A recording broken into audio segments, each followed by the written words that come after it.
तो फ्रेंड्स चलतु आज आ गोटे बढ़िया नुआ जगह नहीं जी बुलायापाई। तो यहाँ हूँ बरहमपुर स्टेशन पाखे थिबा श्री सिद्धिविनायक मंदिर। तो श्री सिद्धिविनायक मंदिरटा बहुत बड़ मंदिर, बहुत सुंदर। सेठी आटमोस्फियर एते सुंदर, एते पीसफुल, बहुत भल लगे सेठी। तो देखो सेठी मेन मंदिरटा अच्छी। तो तापर एठी एते बड़ पार्किंग अच्छी, आपण मैंने बसी पारे आराम से कथा बसी कथा ही पारे, बहुत पीसफुल सेठी, बहुत भल लगे। तो तापर एठी आउ गोटे अच्छी श्री सिद्धि शंकर सरणी।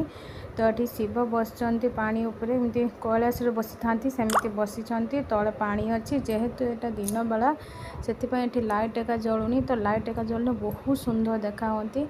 तो जेहेतु सकाळ टाइम से बेसी भिड़ नाला, फांका थिला। तो यहाँ हूँ श्री हनुमान मंदिर। तो ये आपण मैंने आसतु बुलतु, तो न आसिक न देखी न बुलवा पर्यंत आप जापर ये एते सुंदर आटमोस्फियर, एते शांति लगे। तो आपण मैंने आराम से बसिकी ठाकुर पाखे आपण दुख भी जन पारे, तो बहुत भल लगे। तो जेहेतु मुझे भिडियोटा शेयर कली।